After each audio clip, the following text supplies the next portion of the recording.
You've got it locked to HTLA Radio 1, New York.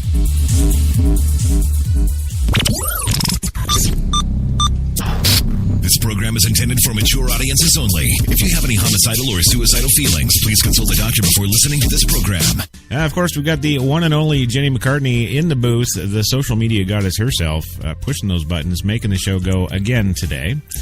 And, the co-hosts. I guess we'll go with the co-hosts. We got some of those, of course, coming to us live via satellite, as always, from his perch, I guess, high atop the Mill Bay Studios in beautiful Mill Bay, British Columbia, Canada, is the one and only Louis Lawless. Yes, high atop there. Are you there, Louis? You know how to spell my last name on the check, right? It's Louis Lawless. Yes, we got that. Don't worry. Oh, can we cuss? Can I cuss as I always do on the show? Now you go right ahead, sir. We've got you covered. It's about fucking time. Move on. All right. And also joining us from his wonderful, beautiful, stately, I must say, apartment in Manhattan here in the big city is the one, the only, what's his name again? Oh, yes, Gilbert Godfrey.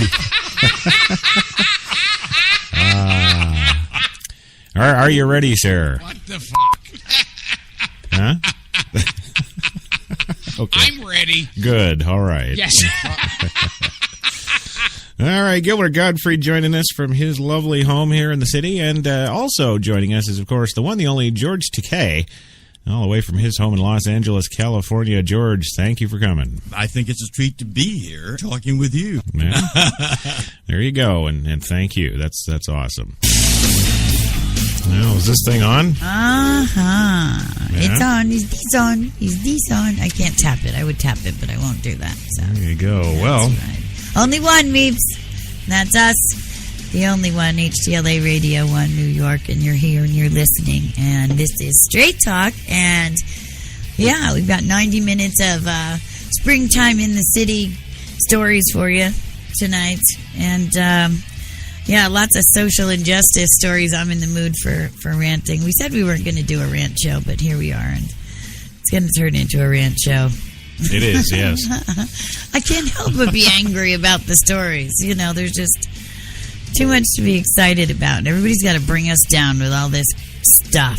Stupidity. That's right. And, well, we'll talk about that, too, because we've got a great show coming up for you that we've got in development for a little while now, and we're going to launch that Wednesday, and we'll talk about that a bit later. That's pretty exciting. That's called The Spotlight with Kate and Crush. Absolutely. And tonight, a bit of a free-for-all. We're going to tear it up for you on tonight's Straight Talk. Everything from the day's events to some politics goodiness and the struggle, of course, to maintain home and work. We'll get into it all tonight.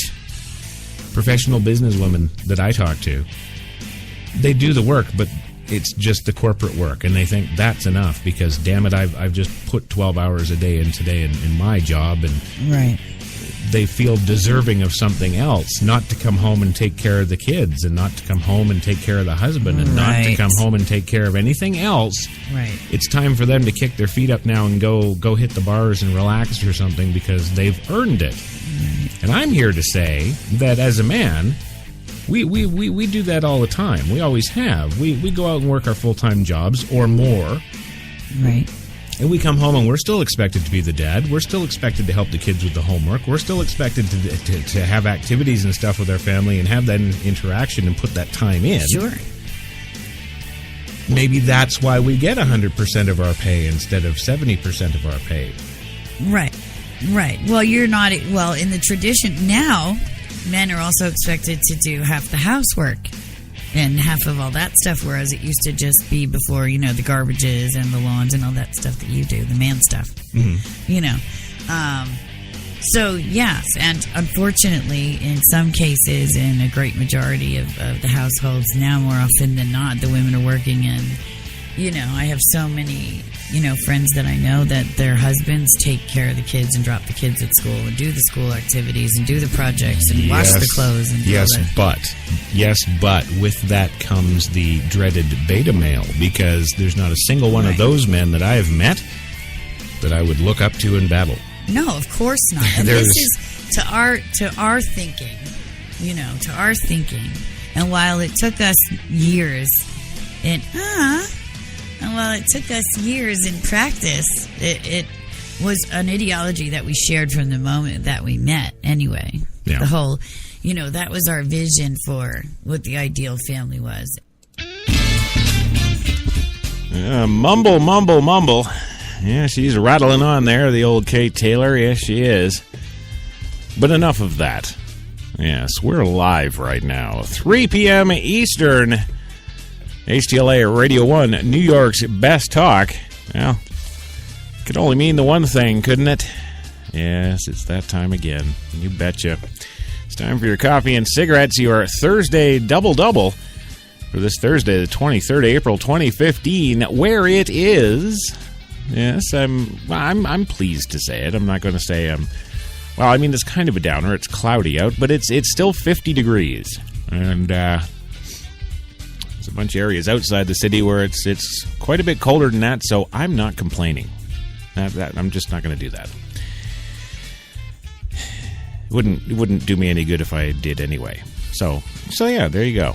I've learned from the one, the only Arnold Schwarzenegger. Just don't complain. Nobody cares. Well, it is time for the Thursday double-double, of course, on HTLA Radio 1's Coffee and Cigarettes. And today, what have we got on the show, you might ask? Well, let me tell you. Today on the big show, Kim Jong-un is giving the USA the big Korean finger. Yes, as North Korea expands its nuclear arsenal. Norman Rockwell's Riveter dies today. Also, we'll tell you about American al-Qaeda leaders. 2 of them, actually, but one who is a dead ringer. You got to see this picture. For South Park's Cartman. Yeah, al-Qaeda leader Cartman. Well, he's killed, of course, today in U.S. counterterror strikes. And, of course, we have to. Because we have to. We're also looking at how to tell your Robert Downey Jr. interview is going directly to hell. It's important because we may just replace good old Governor Schwarzenegger on this show with the one, the only Mr. Stark. Yes, all this and so much more on today's show. So come on in and grab a cup, have a seat, and light one up. It's coffee time.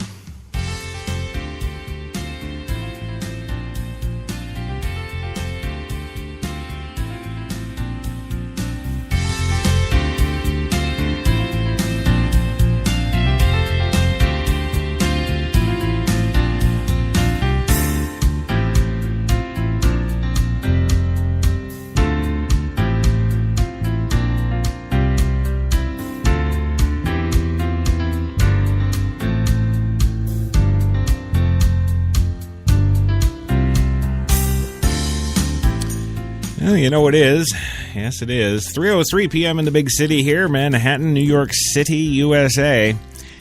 And you've got it tuned to HTLA Radio 1, New York's best talk. And your coffee and cigarettes for your Thursday double-double on the 23rd of April, 2015. In the booth with me today, pushing the buttons and making the show go, is, of course, the one, the only Jenny McCartney, former social media goddess, and will be again, damn it. I don't care if I've got to go on your account and impersonate you. And you're going back online, woman. You just are. And, of course, she's driving the 2442 digital broadcast mixer from PreSonus that we use here at HTLA Studio 2.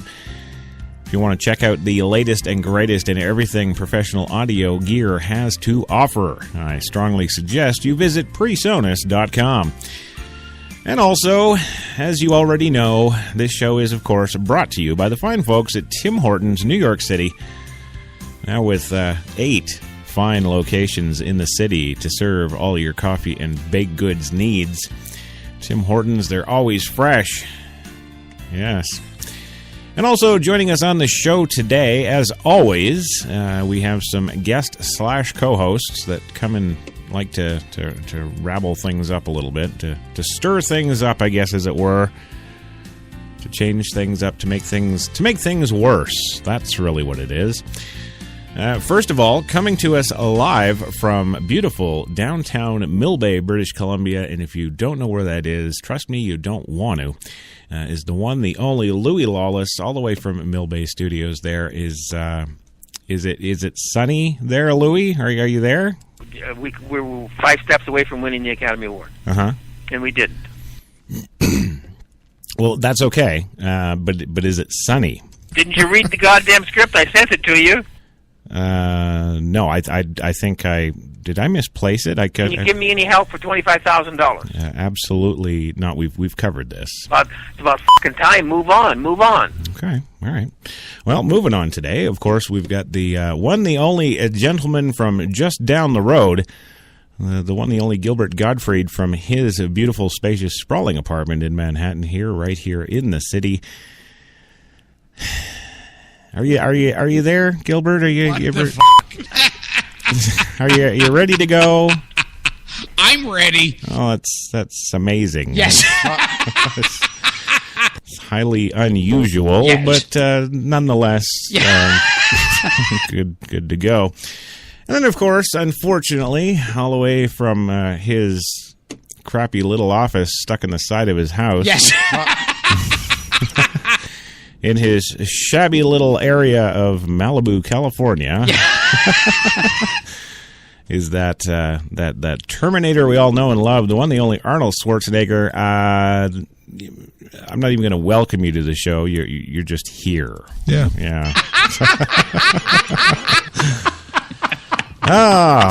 Yes, you're just here. Yeah. I'm not going to complain about it, right?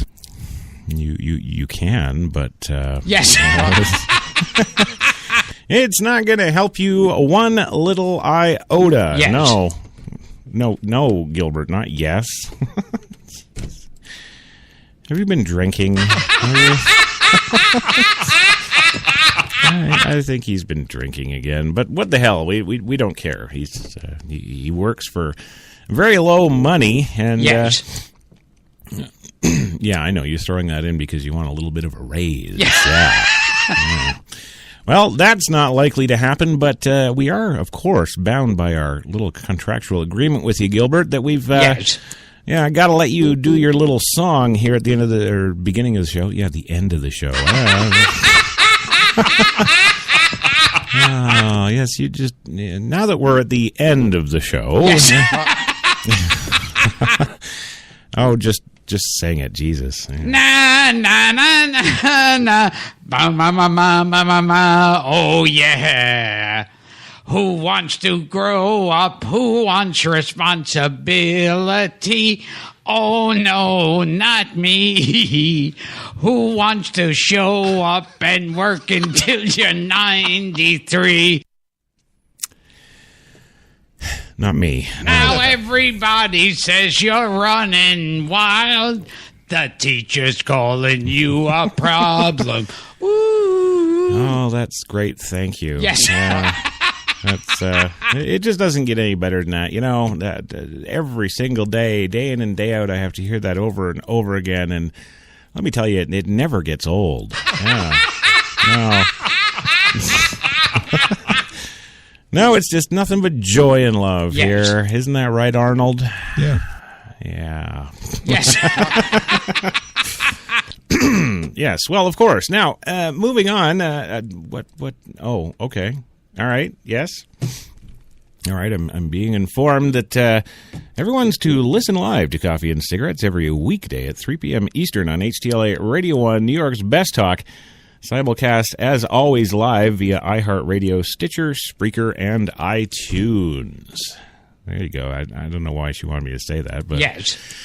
There it is. And speaking of Spreaker, yeah, you can come on down and join Devlin Crawford. She's down in the live chat room at Spreaker.com. Just go to Spreaker.com, of course, and put HTLA in the search bar there, and you'll unfortunately be here before you know it. Yes. Now, we do, I'm not sure about iHeart, but I know that, actually, no, I'm not sure about those either. No, never mind. Just leave me alone. I'll get better somehow. Yes. Yeah. Yeah. Well, let's move on to the stories because we've got some important stories today. Yes. To cover, and they're important. You know, I can't stress actually how important this first story is, especially. Yes. So I guess without further delay, I'll actually read the fricker. Yeah.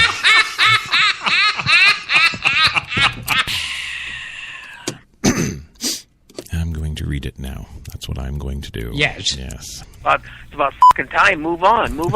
Okay. All right. Well, North Korea is expanding its nuclear arsenal. Yes, this report comes to us from Beijing. Nuclear experts in China have revealed that North Korea has already 20 nuclear warheads and could double that arsenal by next year. The Wall Street Journal reported today the total exceeds current U.S. estimates of the secretive state's nuclear weapons arsenal. The Chinese experts believe North Korea has a greater domestic capacity to enrich uranium than previously thought. Siegfried Hecker, a Stanford University nuclear expert and former head of Los Alamos National Laboratories, told the Journal the Chinese estimates were shared in a closed-door meeting with U.S. nuclear specialists in Beijing this February. The growing stockpile will complicate international efforts to halt Pyongyang's nuclear program, says Hecker, who attended the February meeting. He says, I'm concerned that by 20 they actually have a nuclear arsenal, he said. The more they believe they have a fully functional nuclear arsenal and deterrent, the more difficult it's going to be to walk them back from that. U.S. Republican Ed Royce of California, chairman of the House Foreign Affairs Committee, said the revelations cast a shadow on pending nuclear deal that the United States and other world powers are currently negotiating with Iran to curtail that country's nuclear program. The agreement under discussion would ensure that the country's nuclear program remains peaceful. The 1994 agreement between the Clinton administration and North Korea was supposed to stop at North Korean nuclear weapons program. We saw how North Korea was able to game this whole process, Royce told the Journal. I wouldn't be surprised if Iran had its hands on the same playbook. North Korea has barred inspectors for many of its nuclear sites. Royce said U.S. experts do not know if North Korea has more than one factory developing uranium fuel.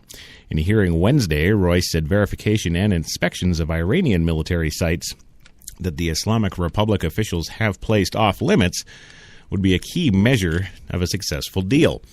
North Korea has defined.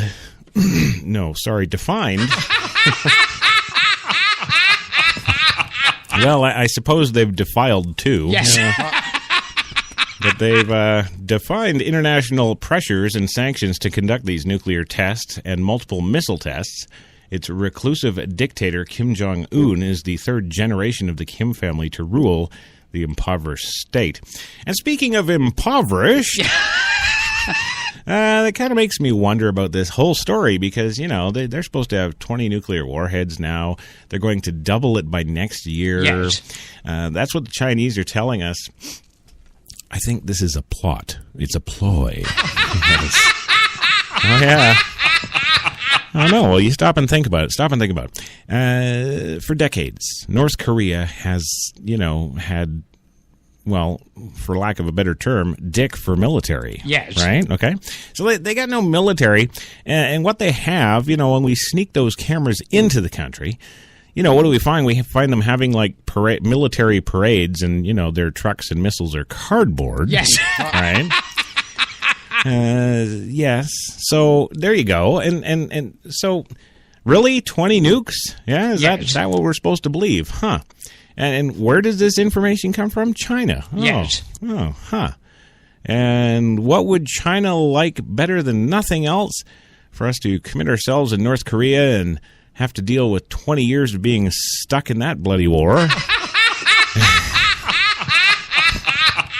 Only that when we finally get out of it, we, of course, will be occupied by China. Yeah. Bullshitters, never keep your mouth shut, always hustling, always looking for something to do and putting things together. That's a American. Look how they took the country away from England. Well, yes, Louis, but how do you really feel? Yeah.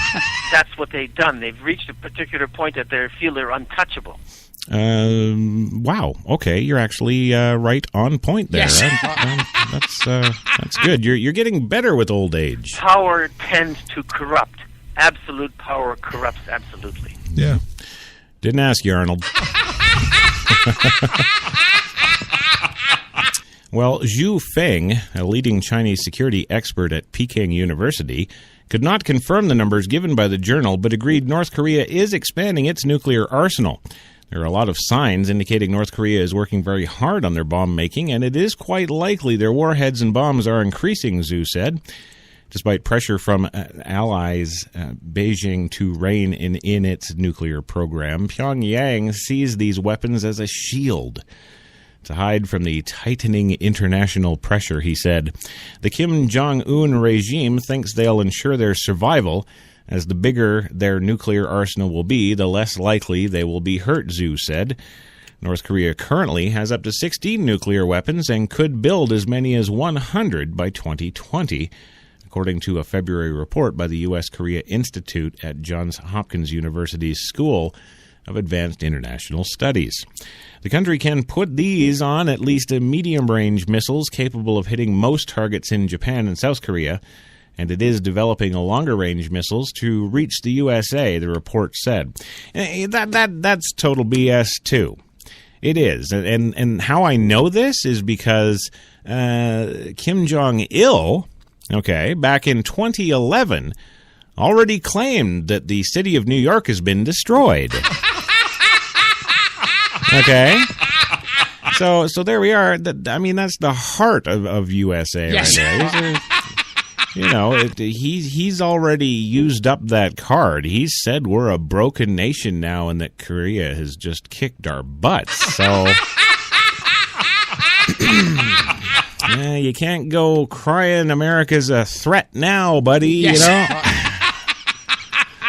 Oh, man. Well, a congressional report this month raised doubts about North Korea's long-range program. See, I told you. Yes. Although senior North Korean military leaders stated in 2012 their long-range missiles could hit the United States with nuclear weapons, there is no clear evidence that Pyongyang has developed a warhead small enough to fit on an ICBM, or intercontinental ballistic missile, or even one capable of surviving re-entry at ICBM range, says the Congressional Research Service. Well, Navy Admiral William Gortney, commander of U.S. Northern Command and the North American Aerospace Defense Command, better known as NORAD, said earlier this month that North Korea has the ability to miniaturize a warhead to put on an ICBM, the Associated Press reported. International sanctions have been totally unsuccessful in terms of stopping North Korea from importing nuclear technology. Joe Witt, a North Korea expert at Johns Hopkins, told German broadcaster Deutsche Welle this month, more effective sanctions plus serious diplomacy are needed, but unlikely, he said.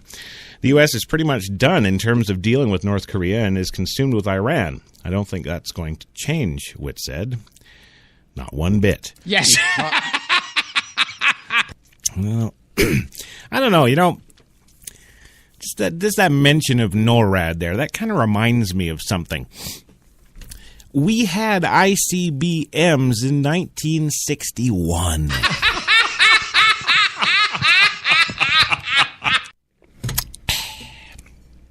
Think about that for a minute. If we had ICBMs in 1961, it's 2015. Just think about that for a second. Now, if North Korea still don't have them, yes, I'm willing to bet they'll never have them. Yeah. No, man, if you can't do what we did 60 years ago, yes. I don't. Why do we even talk this Korea thing? I don't know. What the hell is this? And of course, Jenny puts it as the number one story today. Yes.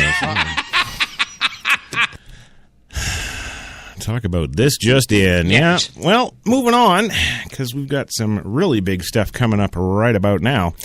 And I know it's time for a commercial, but we're going to hold off for a minute because this story won't take long. No, it won't. Yes, the model for Norman Rockwell's Rosie the Riveter painting has died. There you go. Now, the woman who is the model for the Norman Rockwell painting that came to symbolize the strength and contributions of women in the war effort during World War II has died. Mary Doyle Keefe was 92. Keefe died in Simsbury, Connecticut, where she lived for the last 8 years at the McLean Village community. Her daughter Mary Ellen Keefe told the Hartford Courant, "In the painting, an overall-clad Keefe is shown in a sandwich... with a sandwich.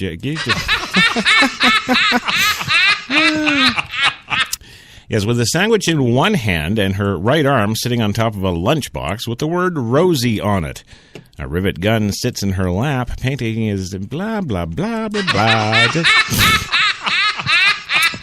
Wow, who cares? It's a model. She's dead now. Let it go. Oh, it's not like Norman Rockwell died. Yes. Oh. Oh, wait a minute. He did. Oh. Yes, well, thank you very much, Gilbert, for that. That was wonderful. Yeah. Well, don't go anywhere, ladies and gentlemen, kids, boys and girls of all ages, because when we come back from our short commercial break, we're going to tell you about American al-Qaeda leaders. Yes, that right there is like, what the hell? Yeah. Okay, it's one thing that al-Qaeda recruits Americans. Okay, sure, I can buy that.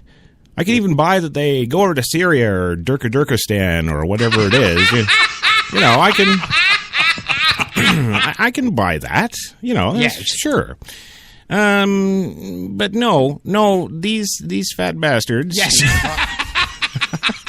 That we'll be talking about when we come back from that break. They've been killed in some U.S. counterstrikes. Apparently, that's of course the story. But I can't get over the picture. It's on USA Today. If you want to go check that out, American al-Qaeda leaders killed in U.S. counterterror strikes. This kid is a dead ringer for Cartman from South Park. I'm not even kidding. We'll tell you about it when we come back. You've got it locked to New York's best talk, HTLA Radio 1.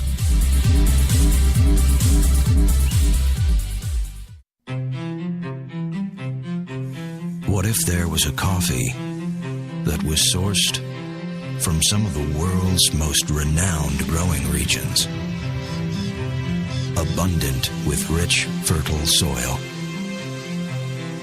What if this coffee was picked at the perfect moment, then packed meticulously and shipped carefully to be roasted under the watchful eye of coffee masters? What if it was expertly blended, ground, and sealed, ensuring maximum flavor and freshness, then brewed in small batches and always served fresh within 20 minutes, just the way you like it? Now, what if this coffee just happened to be the coffee you already know and love? Tim Hortons, always fresh, always great tasting coffee. Man, I've been to a lot of places over these past 50 years. Seen the whole true north strong and free. 'Cause I've been everywhere, man. I've been everywhere. I've been to Cooksville, Stouffville, Bainesville, Bowmanville, Bonnieville, Unionville, Oakville, Dunville, Brockville, Boucherville, Melville, Drummondville, Kentville, Grenville, Morinville, Maryville, Parksville, Stephenville, Sackville, Spring Hill, Westville, Walkerville, hanging on a windowsill. Hey! He said, wow, that's a lot of places. I said, hang on, there's more. I've been to Moncton, Picton, Shannon, Vernon, Stellarton, Hamilton, Nipigon, Nobleton, Yorkton, Brighton, Bolton, Beaverton, Brandon, Edmonton, Walkerton, Wyerton, Granby, Miramichi, Charlottetown, Burnaby, Yellowknife, Whitehorse, Corner Brook, none of it. I've been everywhere, man. I've been everywhere, man. I crossed the prairies bare, man. I breathed the mountain air. I've traveled, I've done my share, man. I've been everywhere, man. Check it out. Ottawa, Wawa, Mattawa, Chippewa, Moose Jaw, Oshawa. Some said the U.S. has lost its innovative power. We said America is lighting the way as the innovation nation.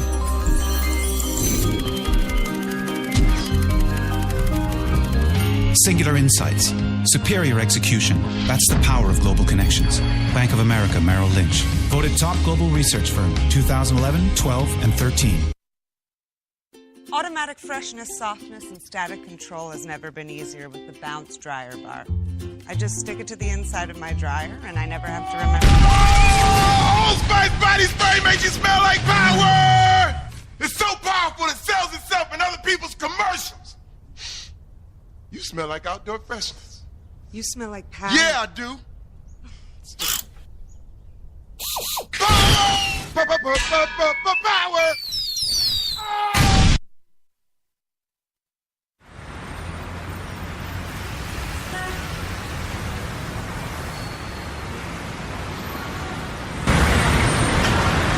I've been so inspired by being in New York because everything from what people are wearing on the street to the way they're interacting with each other, to drive through the West Village at night and you see a couple kissing on the street, or you see someone fighting outside their apartment, or you see so much humanity on a daily basis that even if you're not inspired by your own life that day, you can be inspired by someone else's life.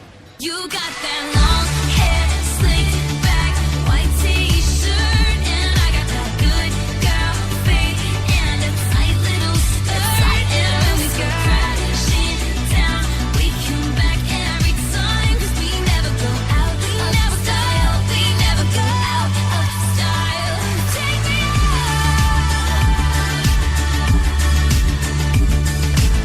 There's only one place to get more Taylor.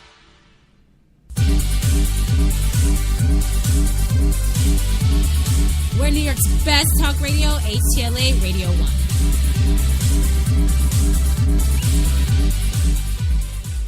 Well, I mean, it's natural when you're a young kid and you're 15 years old and you say to your parents that you want to be the greatest bodybuilder in the world and you're going to eventually become a movie star and a millionaire, you know, that they have a tendency of taking you to the shrink.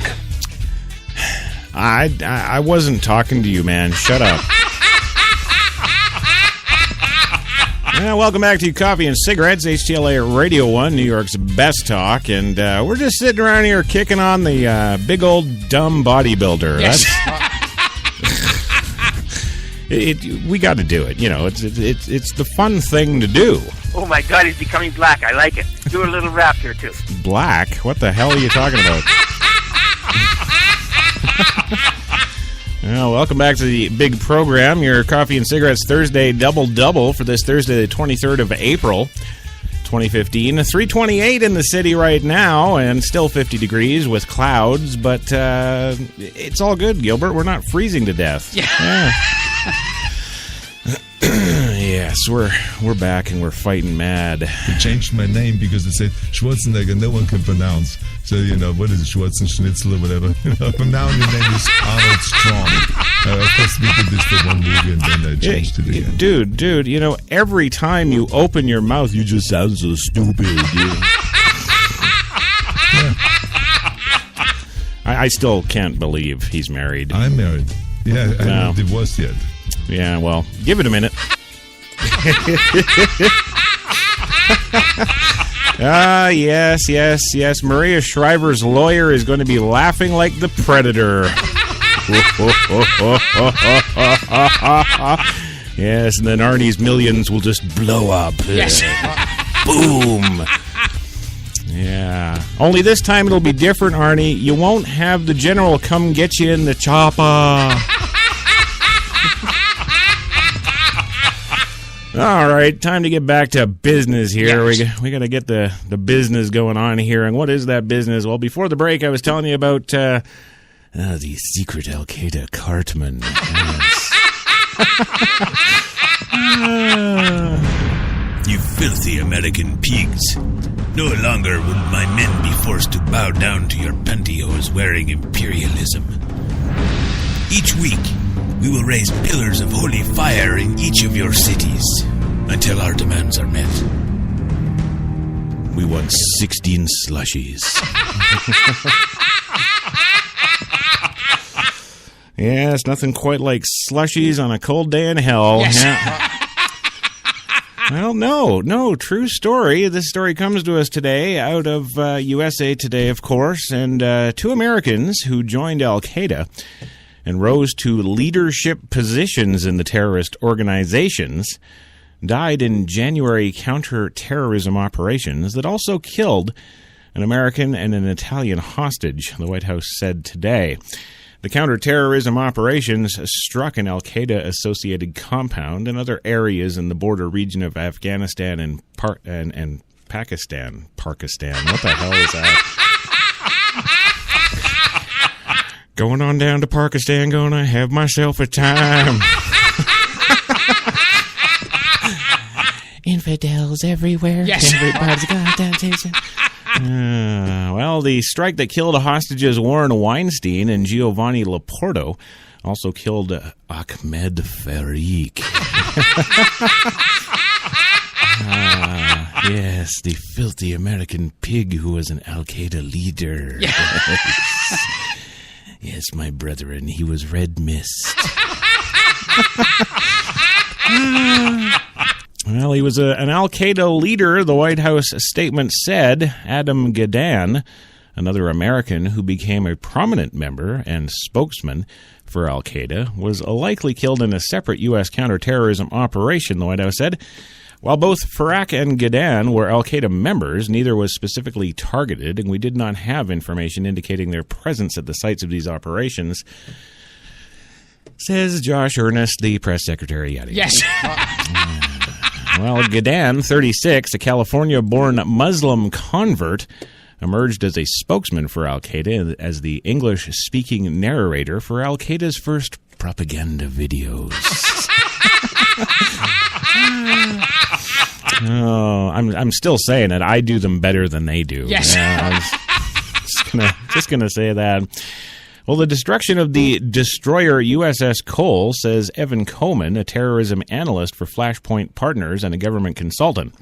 Gadan, who grew up in a farm in Orange County, California, where his parents raised goats, became the first American charged with treason since World War II. When a grand jury indicted him in California in 2006, the FBI added him to its most wanted terrorists and offered up $1 million for tips leading to the little goat herder's arrest. There you go. Well, he operated under a number of aliases, and these are always great. These, Yes. The terrorist names these Americans give themselves, like, this is what he calls himself: Abu Shayab al-Murki. Also known by the militants themselves, when they speak amongst themselves, joking about him, Azam the American. Well, he was cited in an indictment for making a series of propaganda videos broadcast between October 2004 and September 11th, 2006 for al-Qaeda, including one in which he praised the September 11th, 2001 terror attacks in New York and Washington and blessed raids, and referred to the United States as enemy soil.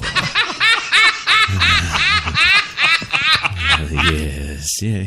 Did any of you wonder if I talk to my wife like that in bed at night? Huh? Always with a female and having a relationship, married or single, it's always better that they do the leaving. If you do the leaving, it creates that lingering thing. You know what I mean? I don't know what you're talking about, Louis. Which woman are you married to or living with now? The same one? The mother of the daughter, or was it a boy? Mother, daughter, boy. No, it's a goat herder. Yes. Yes, Christ Jesus and his goat herders. Well, in a 2004 video, the FBI said Gadan identified himself as Azam the American. Holy crap, Gilbert! What are you, dying over there? What are you... Dude, take a drink or something. Just calm down a little frickin' bit. I'd like to have that as my slogan in life. Gilbert, calm down a little bit, Gottfried? Really? All right. Well, Farouk, also known as Obad Abdullah Usad. Yes, Farouk is thought to be the deputy head of al-Qaeda on the Indian subcontinent. Yes, that clearly must be it. Nice. Well, media reports in Pakistan note al-Qaeda confirmed earlier this month that Farouk died in an American airstrike in the week of January. In 2012, the International Relations and Security Network, a think tank in Zurich, Switzerland, reported al-Qaeda promoted Farouk to lead the group's operation due to the popularity of Cartman on South Park. Yes, and he had previously led Harkat Jihad al-Usami, also known as the 313 Brigade, considered to be the most violent and feared al-Qaeda group in Pakistan. Oh, yes. Oh, my goodness. You know, the story, again, you know, like most stories here on Coffee and Cigarettes, it does go on for about another 8 paragraphs, but we don't care. We're just not going to do that to the listeners. Yes. No, but I do have some kind of fun stuff today. Now, we've got some tips about interviewing celebrities, and you know, we do it from time to time, don't we, Gil? Yes. Yeah. Probably don't want to talk about things like jail sentences, drug problems. Or indeed, things like, well, this poor interviewer did yesterday. Yes. with Robert Downey Jr., of course. I remember being on your radio show in Chicago. We're going to go there again. Yeah. Oh, okay. Yeah, and I remember we hung out afterwards and had a wild time. Of course, which lots of drugs must have been had. Yes. Yeah. Do go on, please. So yeah. I could see you feel very uncomfortable talking.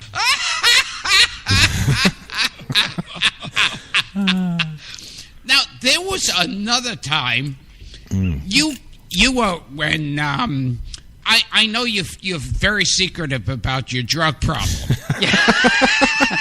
Yeah, I sure was. Yeah,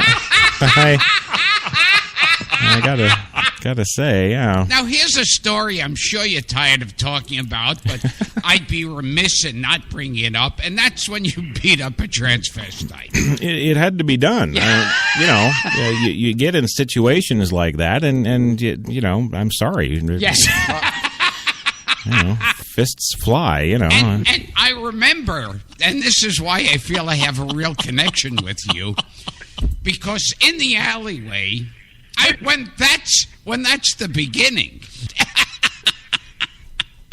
she bent over in the alleyway, and you inserted yourself, and then she started to blow me, and my erection was kind of a semi-erection because I kept looking at you.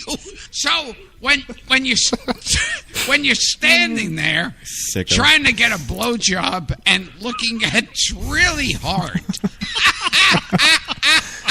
and then I remember I had a hotel room, so we both went up there, and you went first. Mm-hmm. Yeah, you are my opening act. That, ladies and gentlemen, is why we pay him the big bucks. There you go. That's what gets you done in the day. You know, that's really what it is. And wow, thank you so much for that. It's just life, and I love doing it. I love doing these kind of stories anyway. I know you do, Louis, so I'll just shut the hell up and move on with it. About fucking time. Move on. Move on. Okay. Well, Channel 4 News, he's an interviewer. Krishan Guru Murthy may have had just the most awkward interview ever. That's right, ever recorded in time, even including Oprah Winfrey. Nobody has done a more screwed up one than this. The interview with Robert Downey Jr. yesterday. The chat took an extreme turn from just talk and promotion about the actor's new movie, Avengers Age of Ultron, to a line of questioning about Downey's relationship with his dad and dark periods in his life. Check this out. At this point, it's natural, but if you'd asked me in the first Iron Man, I'd be like, "That's me." And now I've realized that of course it's not. I'm not saying that I'm such a fantasist that I felt like I was Tony Stark, but I felt like it was my persona.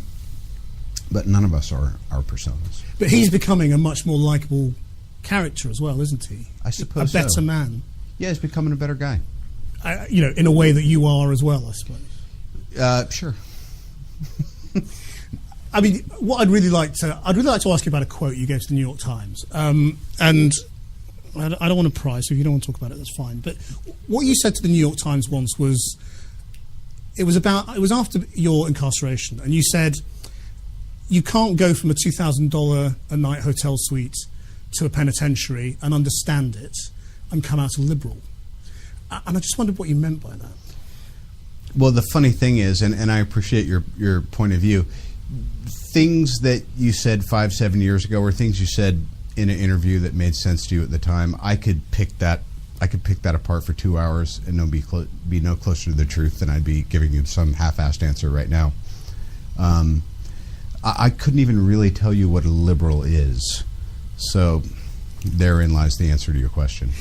But the statement sort of stands by itself, doesn't it? I mean, does that mean you're not a liberal, or that you came out of prison not being a liberal? Are we promoting a movie? To me, the thing is that I'm certainly not going to backpedal on anything I've said, but I wouldn't say I'm a Republican or a liberal or a Democrat. I think when I was talking to the person who was doing the interview that day, and that just happened to be my opinion. That's the nice thing, is you can have opinions and they kind of change and flow. Yeah, well, that's life and that's growing older, I suppose, isn't it? Yeah. I mean, you say we're promoting an interview. I mean, promoting the movie. I mean, obviously you're doing a promotional round of interviews, and that's why we're talking about the movie. But we also would like to talk a little bit about you, and I don't know how comfortable you are, talking about yourself at the moment. You have as much time as anyone else will. Yeah, well, okay, well then let me just ask you a few more questions, and you can answer them if you want to and not if you don't want to. I mean, well, I think we've got 3 more minutes on our agreement. Your foot's starting to jump a little bit. You better get to your next question. The reason I'm asking about the past is that you've talked in other interviews again about your relationship with your father and the role of all of that in the dark periods you entered and taking drugs and drinking and all of that. And I just wondered whether you think you're free of all of that, or whether that's still something. I'm sorry, I really don't. What are we doing? Well, I'm just asking questions. That's all. Right. I mean, Okay. Bye. Thank you, guys. Are you? I'm sorry. It's okay. Yeah, you're right. Thank you. Do you? You seem okay. It's just getting a little dinosaur in your. No. Look, I don't want to do that. Thank you. Yeah. Right. So Robert, we're here promoting your movie, and I'd just like to ask you something though. One question. 9 years ago, you were in a bar in New York here, and you took home that fat girl. And we spoke with the fat girl the next day, and she said you banged her like there was no tomorrow. Yes. And well, my question is that did you really think that felt good, or did you? Oh man, yeah, there is a case of what you don't do when you interview. Actually, recently on HTLA, of course, we've been interviewing a number of celebrities for a number of films coming out. Yes. Certainly not Arnold Schwarzenegger. Yes. But, we've had Jeremy Irvine. Yes. We've had, what's her name? Zoe Kravitz, Lenny Kravitz's daughter there. We had the director for The Road Within, Gwen Wells. Yes. We had Joe Berlinger. Yes. Yeah, don't even go there. That was a whole screw up with Morgan Spurlock. I don't know. But the point is when you interview these people for the things they're promoting, like their work. Yes. You kind of want to stay on point with their work. Yes. You don't want to go off into their sexual deviance. And, well, maybe you do. I just, maybe you could. I mean, I Lord knows I do that with Arnold enough. So I just can't believe he's still married. Yes. I just don't. I don't get that. I'm married. Yeah, I'm not divorced yet. I never asked you to talk. I didn't. And I think I'm damn sure by Monday, but I'm going to try harder than a handbasket. Yes. I'm going to try and get Robert Downey Jr. To fill in Arnold's spot tomorrow. I'm gonna do that. If you say that, you get away with it. If I would say that, it would be all over the place. You need to shut up because I don't know. Just stop. Don't even go there. You hear me? Is that good, Arnold? Yeah. Okay, good. You just shut up and don't say anything. Yes. Yeah. Perfect. Okay, good. Now we can move on to the last few stories of the day. Really? All I got to say is it's a good thing that Jenny works topless. It is, because the stuff she's bringing to me here for this show is well, it's not even laughable. It's just kind of sad. Why do we watch? Yes, what is the allure of reading about and looking at images of hideous behavior, unspeakable violence, deeply disturbing reminders of man's inhumanity to man? Well, on Sunday and Monday, USA Today's most popular digital article on both mobile and desktop was a story headlined, ISIL video purports to show killing of Ethiopian Christians. The story did not include the 29-minute video of the killing of the Christians. But because they're news, they thought, hey, this headline will get all kinds of... Yes. Yeah. Well, it did. It got the most playtime. It did include images from the video showing armed Islamic State members marching the Christians to their deaths. Important news, to be sure. A big story, no doubt. But why, all of the things going on in the world, why would this be the most popular item for the USA Today readers and for 2 days running? Well, to help sort this all out, we turn to Roy Peter Clark, a senior scholar at the Poynter Institute, a journalism education outfit in St. Petersburg, Florida. In addition to his journalism chops, Clark has a doctorate in English literature with an emphasis on Shakespeare, whose works included No Shortage of Violence. This is a subject that Clark has been thinking about for quite a while. To get things started, Clark told us about a conversation he once had with a talk about A-list name-dropping Elie Wiesel. Actually, Gilbert, you shouldn't be laughing because Elie Wiesel is the noted Holocaust survivor and human rights activist and an authority on the Holocaust, you evil man. Yes. Bullshitters, never keep your mouth shut, always hustling, always looking for something to do and putting things together. That's American. Look how they took the country away from England. Yes, well, thank you very much for that, Louis. Much appreciated. Thank you. Well, the Weasel replied, it was a double-edged sword. In some cases, the impulse is to collect evidence that reminds us of horrendous behaviors that took place in the face of the earth. But in other instances, Weasel says the motivation is more mysterious, perhaps unhealthy, perhaps stemming from a fascination with the macabre. It's almost like I need some dramatic music. The macabre.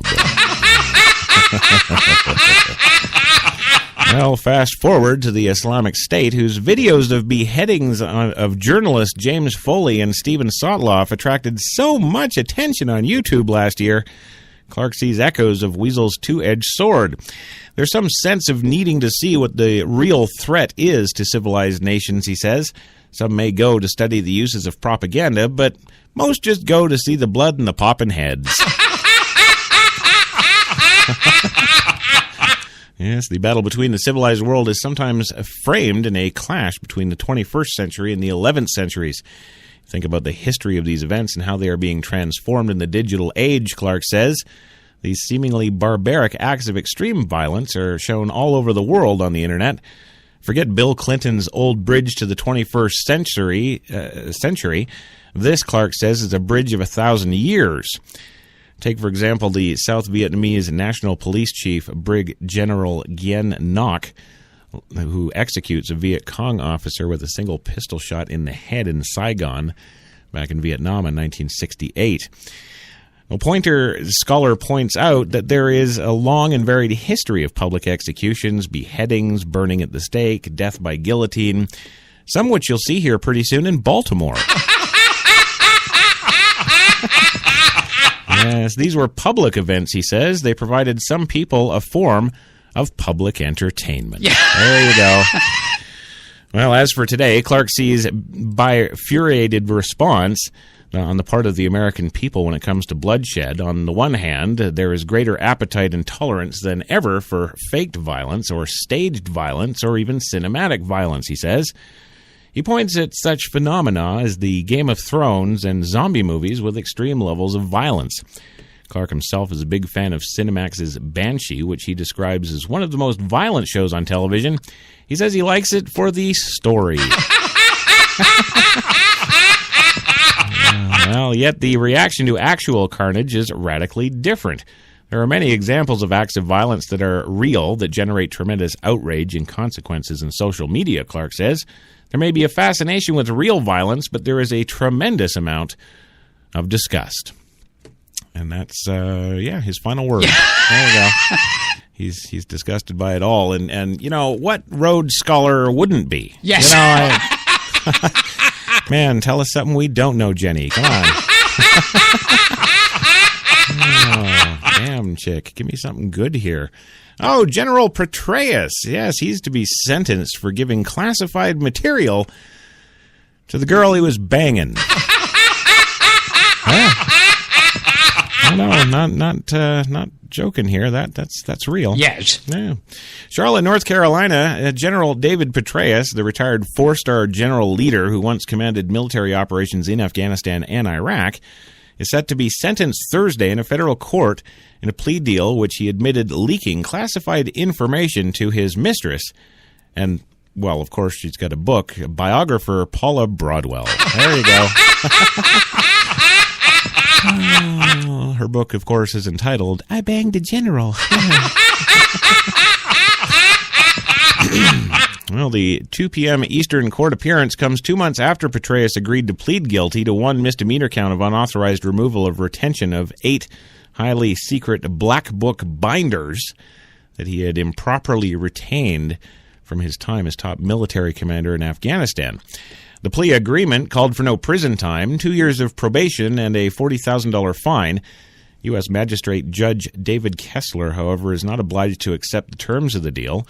As part of the deal, Petraeus, 62, agreed not to contest the set of facts laid out by the government. The once widely celebrated military leader who resigned as CIA director when the affair with Broadwell was exposed in 2012 was accused of giving her the material while she was working on the biography. All in the education of David Petraeus. Yes. And when you translate that to internet, it's, I banged the general. Well, both Petraeus and Broadwell, 43, publicly apologized over the scandal and said their romantic relationship began only after he had retired from the military. She wasn't general banging.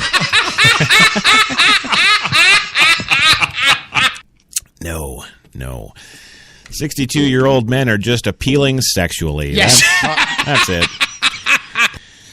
Well, after resigning as head of the spy agency, General Petraeus signed a form falsely arresting he had no classified materials. Prosecutors said he also lied to FBI agents by denying that he supplied the classified information to Broadwell. The binders, which Petraeus eventually recovered from Broadwell, were seized by the FBI in April of 2013 in a search of Petraeus' home in Arlington, Virginia. The black books were found in an unlocked drawer of a desk in the ground floor study.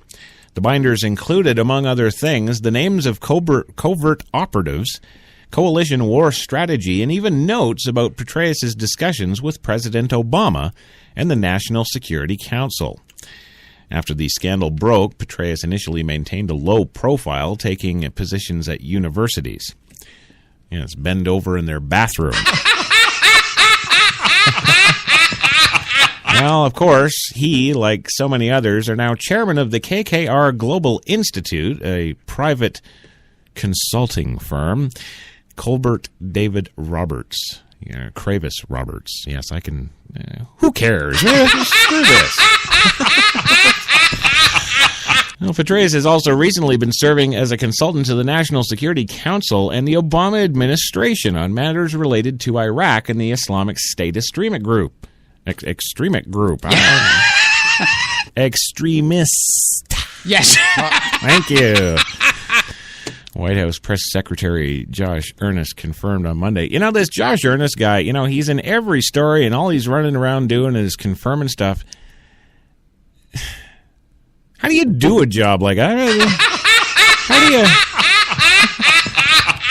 I just don't understand. Oh, yes, that's correct. Oh, yes, that's correct. Oh, by the way, did I mention that's correct? Yes. Oh, well, there he is, your great general in battle, the great Petraeus, brought down by his whore. Yes. Who cares, right? L.A. gun charges against Robert Durst have been dropped. Huh? Oh, yeah, you're not laughing now, right? Yes. Yeah. Yes, in New Orleans, Louisiana gun and drug charges against celebrity murder defendant Robert Durst have been dropped. Although the millionaire real estate heir still faces a federal gun charge stemming from his New Orleans arrest in March, he feels confident he can buy his way out of that one, too. Well, Durst, who also faces a Los Angeles murder charge, is now clear of Louisiana state charges. Being a felon with a firearm and possessing a firearm with narcotics were dismissed Thursday. Prosecutors, however, reserved the right to reinstate the case in state court after the federal case is completed. District Attorney's Office spokesman Chris Bowman said that the office is working closely with federal authorities and accordingly, we dismissed the state charges. Now, Durst, now 71 years old, who is being held without bond, has a September 22nd trial date in federal court. Like the state charges, the federal charge, being a felon with a gun, stems from Durst's arrest in the lobby of the JW Marriott on March 14th. Durst was staying at the hotel under an assumed name as authorities tracked him down after a first-degree murder warrant was issued in California. Durst was caught by the hotel by FBI agents and the state police troopers after fleeing his Houston home in a rental car and using fake ID with the name Everett Ward.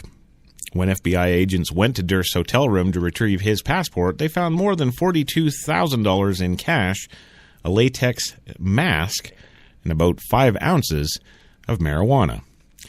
If that don't say rich man's party, I don't know what does.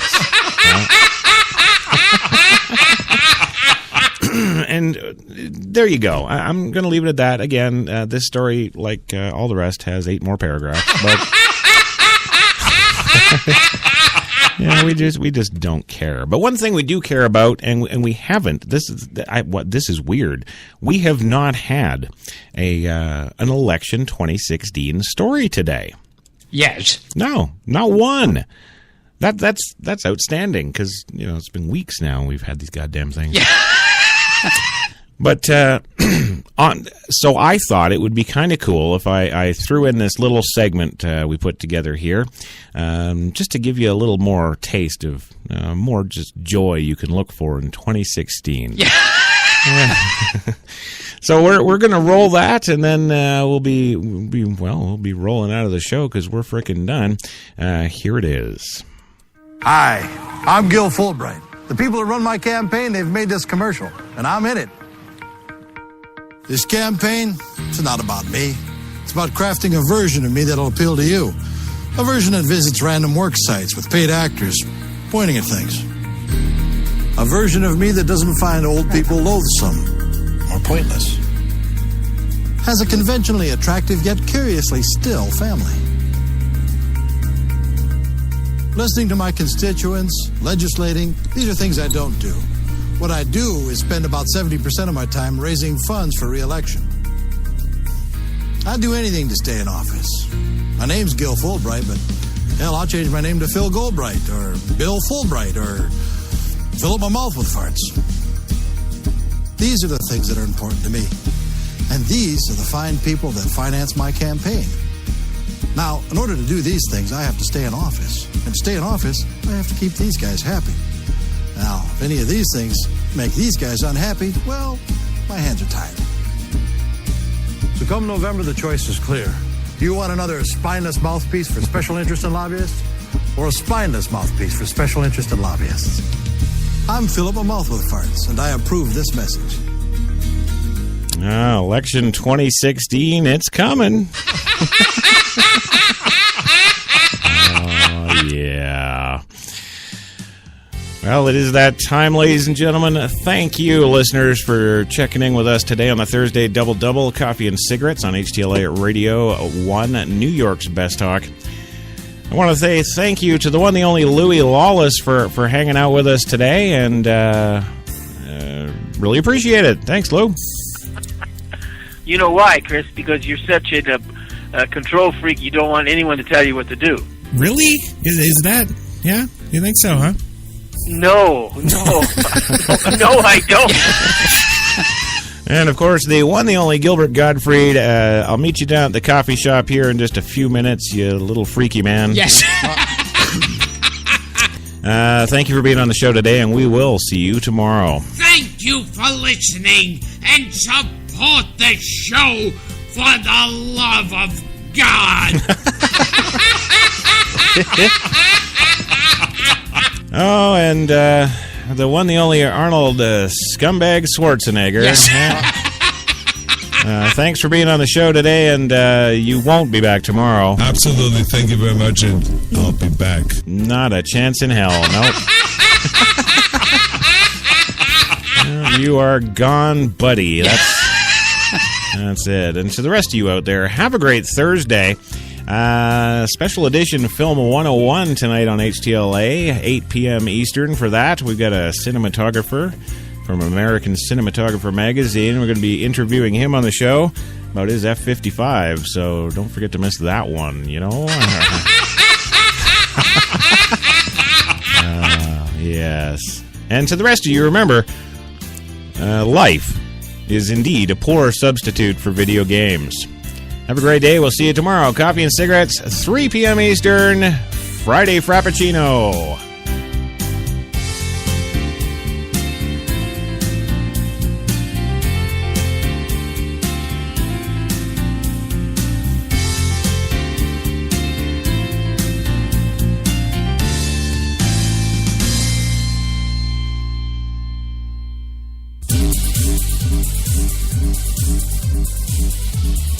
We're New York's best talk radio, HTLA Radio 1.